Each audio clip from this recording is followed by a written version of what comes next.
बिस्मिल्लाहिर्रहमानिर्रहीम। सज्जनों तो मित्रों, मरियम नवाज जिस तेज़ी नाल पंजाब अंदर तब्दीलियां लिया रही हैं, उन्नी तेज़ी नाल उन्होंने दुश्मन ते आसदा की गिनती भी वध रही है। उन्हें अजिहे पैर पुट्टे तो अजिहियां राहां का इंतखाब किया है जिहड़ियां उन्होंने तो पहलां ममनू ख्याल कीतियां जांदियां सन। ये राय आम सी कि तुसीं जेकर सियासतदान हो तो फिर बहुत सारिया गुंजाइशां कढ़ के आगाह वधना है।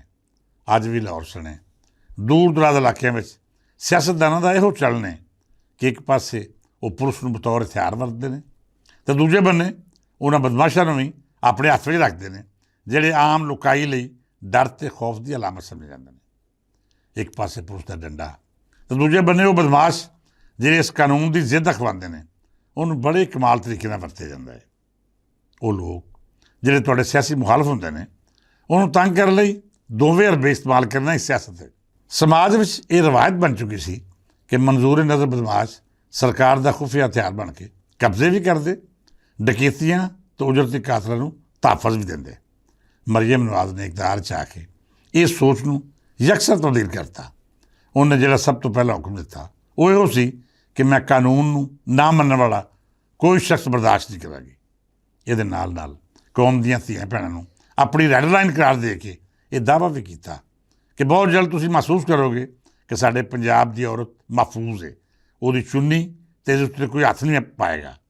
ये वो दावा ते बयान सन जिहड़े सानूं उन्हां तो पहलां नालायक बुजदार सने हर बंदे कीते। साढ़े जिहा बहुत सारे समझिया कि मरियम नवाज चूँकि एक साबक वज़ीर आज़म की धी ते मौजूदा वज़ीर आज़म की भतीजी, सो ये बयानात भी ज़बानी जमा खर्च तो ज़्यादा नहीं होणगे। पर सानूं हैरानगी उदों हुई जदों मरियम नवाज ने पुलिस नूं आला तरबियत देने के नाल नाल साफ सफाक सुनाया कि मैं अमनो अमान उत्ते कोई समझौता नहीं करांगी। जिहड़ा पुलिस अफसर मुजरम नत्थ नहीं पाएगा या फिर बेवस बहाली देवेगा, उहदे लई फील्ड में कोई थां नहीं। जूं जूं वेला आगा लंघदा रहा, मरियम नवाज का बयान हकीकत का रूप धारदा गया। मेरे जिहे लोग जिहड़े इस गलतफहमी का शिकार सन कि सियासतदान दी गल्लां सिर्फ जुबानी कलामी तकरीरां तक महदूद रहिंदियां ने, उन्हां दा मैदान अमल में बहाली देना कभी मुमकिन नहीं होया। वो लोग हैरान रह गए जब नवा महकमा CCD बनया तो एकदम बदमाशां नूं अजिहा खौफ का शिकार वेखिया जिवें खोरे किस वेले उन्हें इस महकमे के हत्थे चढ़ जाने। मैं हमेशा तो कानून ते आइन की हुक्मरानी का कायल रहा हाँ। मावराए अदालत कतल या पुलिस मुकाबले हमेशा मेरी नज़र जुर्म ही रहा। फिर इक्को जी कहानी तो इक्को जिहियां वजाहतां पुलिस मुकाबले में मशकूक कर दी रही। बहरहाल CCD ने शुरू तो लैके अज के दिन तक जिन्हें भी पुलिस मुकाबले किए उन्होंने विचों बेशतर भावें मशकूक होणगे, उन्होंने उत्ते सवालात भी अनगिनत होणगे, पर एक गल मेरे जिहा नाकद भी मनता है कि इन्होंने मुकाबलों में किसी लिए कोई रियायत बहाली नहीं दी। कोई जिड्डा वड्डा मर्जी बदमाश सी जेकर वो कानून नाल टक्कर लैके अमनो अमान लिए खतरा बनया तो CCD ने उन्होंने पार करता। भावें सारा काम मशकूक सी, पर नतीजे ये निकले कि साडे शहरों चों बड़ी हद तक बदमाशी घट गई। शायद अजिहे पुलिस मुकाबले इसलिए जरूरी होंदे ने कि साडियां अदालतां अपनी जिम्मेदारियां पूरी नहीं करदियां। जे अदालतां तो मुजरमां नूं सज़ावां मिलण लग पैण तो फिर कोई वजह नहीं कि लोग पुलिस मुकाबले तो बदमाशी मुकाउण लई अजिहे मुकाबले का तकाजा करन। सज्जनों ते मित्रों, जिथे मरियम नवाज ने वड्डे बदमाशां नूं नत्थ पाई, उत्थे ही उन्होंने अजिहे मजहबी अनासर की सरकोबी का बेड़ा भी चुक्या जिहड़े सरकारां नूं ब्लैकमेल करदे आए सन। इहदे विच सब तो पहली मिसाल TLP की है, जिन्हें बगैर किसी दलील ते वजह दे सरकार नूं चैलेंज किया तो अजिहे लांग का ऐलान कर छड्डिया जिहदी कोई अकली वजह ही मौजूद नहीं सी। इस लांग मार्च नूं ना तो फलस्तीन के हक में रैली का दिता गया, पर दर हकीकत मकासद कोई होर सन।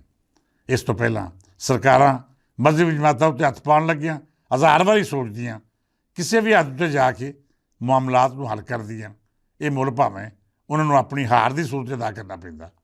पर मरियम नवाज ने साफ साफ आख दिता कि जेकर कोई मजहबी जमात भी कानून नूं अपने हत्थ 'च लैगी, साडे लोगों का जीना हराम करेगी, सड़कां बंद करके बदमाशी करेगी, तो फिर साडे कोल उन्हां लई कोई रियायत नहीं होएगी। मैं आप पंजाब सरकार नूं बार बार आखदा रहा कि सख्ती किसी मसले का हल नहीं। इंज ही मैं TLP की क्यादत में अपील की थी कि बेलियो कुछ ख्याल करो, अपने कारकुनां नूं पाक हस्तियों के नाम उत्ते जज्बाती करके अपने मुफाद हासिल करना कोई अकलमंदी नहीं। पर जो मामलात अद्दों वध बिगड़ गया, कोई मुफाहमत ना हुई, तो फिर मरीम नवाज ने वो कर विखाया जिहड़ा उन्होंने तो पहले कदे किसी ने सी कीता। किसी भी माफ़ी तो बगैर ऑपरेशन किया तो लुकाई नूं पावर करा दिता कि मेरे लिए कोई मुकद्दस गां नहीं। जे कोई सरकार नूं ब्लैकमेल करने की कोशिश करेगा, भावें वो मजहबी नारा लावे या सियासी होने की आड़ लवे, कानून किसी भी तरह कोई रियायत नहीं कर लगा। बहरहाल एक पासे ये ऑपरेशन होया, ये कीमती जाना भी ज़ाया हुई, तो दूजे पासे मेरे जिहे बहुत सारे लोगों वाजे लफ्ज़ां च आखिया कि जेकर मसला गलबात नाल हल हो सकता सी तो अजिहा इकदाम की लोड़ नहीं सी। पर अज कई दिहाड़े गुजरन मगरों भी TLP वालों ना तो उनकी क्यादत सामने आ सकी, तो ना ही वो दावे सच साबित होए जिहड़े उन्होंने इस ऑपरेशन का शिकार होने वाले जानी नुकसान बारे किए सन। मरीम नवाज जब इन्हां अगां जाके देश पंजाब लिए काम कर रही है, तो फिर यकीनी तौर पर यह भी सोचा जा सकता है कि उन्होंने अपनी जिंदगी में भी खतरा हो सकता है। ये एक नहीं बल्कि कई वजूहात ने। पहली तो यह कि उन्होंने बगैर किसी तफरीक तो अजिहे अनासर की जड़ पड़नी शुरू करती ਜਿਹੜੇ ਸਾਡੇ ਅਮਨ ਅਮਾਨ ਲਈ ਖਤਰਾ ਹੋ ਸਕਦੇ ਨੇ। ਦੂਜਾ, ਇੱਕ ਅਜਿਹੀ ਮਜ਼ਹਬੀ ਜਮਾਤ ਦੀ ਬਲੈਕਮੇਲਿੰਗ ਵਿੱਚ ਆਉਣ ਤੋਂ ਇਨਕਾਰ ਕੀਤਾ ਜਿਹਦੀਆਂ ਜੜ੍ਹਾਂ ਬੜੀ ਹੱਦ ਤੱਕ ਇੱਕ ਖਾਸ ਮਸਲਕ ਅੰਦਰ ਮੌਜੂਦ ਨੇ। ਭਾਵੇਂ ਸਰਕਾਰ ਨੇ ਸਾਬਤ ਕੀਤਾ ਕਿ TLP ਦੇ ਇhtਜਾਜ ਬਲਾ ਜਵਾਜ਼ ਤੇ ਗੈਰ ਜ਼ਰੂਰੀ ਸੀ, ਇਹਦੇ ਬਾਵਜੂਦ ਬਹੁਤ ਸਾਰੇ ਲੋਕ ਅਜਿਹੇ ਨੇ ਜਿਹੜੇ ਆਖ ਰਹੇ ਨੇ ਕਿ TLP ਦੀ ਆੜ ਵਿੱਚ ਮਰੀਮ ਨਵਾਜ਼ ਦੇ ਖਿਲਾਫ ਸਾਡੇ ਮੁਲਕ ਦੁਸ਼ਮਣ ਅਸਰ ਕੋਈ ਵੀ ਮਜ਼ਮੂਮ ਸਾਜ਼ਿਸ਼ ਚਾਹ ਸਕਦੇ ਨੇ। ਤੀਜੀ ਤੇ ਖਾਸ ਗੱਲ ਪੰਜਾਬ ਦੀ ਤਰੱਕੀ ਤੋਂ ਹਾਸਲ ਕਰਨ ਵਾਲੇ ਉਹ ਲੋਕ ਨੇ ਜਿਨ੍ਹਾਂ ਨੇ ਇਸ ਤੋਂ ਪਹਿਲਾਂ ਵੀ ਜੰਗ ਛੇੜ ਕੇ ਪਾਕਿਸਤਾਨ ਦੀ ਤਰੱਕੀ ਦਾ ਸਫ਼ਰ ਖੋਟਾ ਕਰਨ ਦੀ ਕੋਸ਼ਿਸ਼ ਕੀਤੀ। ਮੇਰਾ ਮਤਲਬ ਸਾਡਾ ਅਜ਼ਲੀ ਦੁਸ਼ਮਣ ਹਿੰਦੁਸਤਾਨ ਹੈ, ਜਿਹੜਾ ਕਦੀ ਤੇ ਇਹਸਾਨ ਫਰਾਮੋਸ਼ ਅਫਗਾਨੀਆਂ ਨੂੰ ਇਸਤੇਮਾਲ ਕਰਦਾ ਹੈ ਤੇ ਕਦੀ ਅੱਤਗਰਦੀ ਲਈ ਹਰ ਉਹ ਜ਼ਰੀਆ ਵਰਤਦਾ ਹੈ ਜਿਹਨੂੰ ਮਹੱਜ਼ਬ ਰਿਆਸਤਾਂ ਵਿੱਚ ਬੁਜ਼ਦਿਲੀ ਕਰਾਰ ਦਿੱਤਾ ਜਾ ਸਕਦਾ ਹੈ। ਦਹਿਸ਼ਤਗਰਦੀ ਦਾ ਕੋਈ ਵੀ ਵਾਕਿਆ ਇਸ ਕਮੀਨੇ ਤੇ ਘਟੀਆ ਦੁਸ਼ਮਣ ਤੋਂ ਬਈਦ ਨਹੀਂ। ਮਰੀਮ ਨਵਾਜ਼ ਨੇ ਤੇ ਉਹਨਾਂ ਦੀ ਕਾਬੀਨਾ ਜਿਹੜੀ ਫਰੰਟ ਫੁੱਟ 'ਤੇ ਆ ਕੇ ਆਪਣੇ ਅਸੂਲਾਂ ਦੇ ਹੱਕ ਵਿੱਚ ਖਲੋਤੀ ਹੈ, ਉਹਨਾਂ ਨੂੰ ਇਹਨਾਂ ਅਨਾਸਰ ਤੋਂ ਖਤਰਾ ਹੋ ਸਕਦਾ ਹੈ।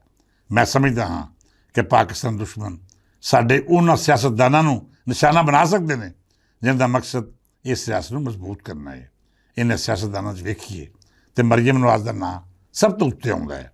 ਲਿਹਾਜ਼ਾ ਸਾਡੇ ਇਦਾਰਿਆਂ ਤੋਂ ਲੈ ਕੇ ਹਰ ਉਸ ਫਰਦ ਨੂੰ ਆਪਣੀਆਂ ਜ਼ਿੰਮੇਵਾਰੀਆਂ ਨਿਭਾਉਣ ਦੀ ਲੋੜ ਹੈ ਜਿਹਦਾ ਫਰਜ਼ ਮਰੀਮ ਨਵਾਜ਼ ਸਮੇਂ ਆਮ ਲੋਕਾਂ ਦੀ ਹਿਫਾਜ਼ਤ ਹੈ। ਅੱਲਾ ਰੱਬੁਲ ਆਲਮੀਨ ਮਰੀਮ ਨਵਾਜ਼ ਤੇ ਉਹਨਾਂ ਦੀ ਟੀਮ ਨੂੰ ਆਪਣੇ ਹਿਫਜ਼ੋ ਅਮਾਨ 'ਚ ਰੱਖੇ, ਹਰ ਪਾਕਿਸਤਾਨੀ ਨੂੰ ਦੁਸ਼ਮਣਾਂ ਦੀ ਸਾਜ਼ਿਸ਼ਾਂ ਤੋਂ ਮਹਿਫੂਜ਼ ਰੱਖੇ, ਸਾਡੇ ਦੇਸ਼ ਨੂੰ ਅਮਨ ਦਾ ਗਹਿਵਾਰਾ ਬਣਾਏ।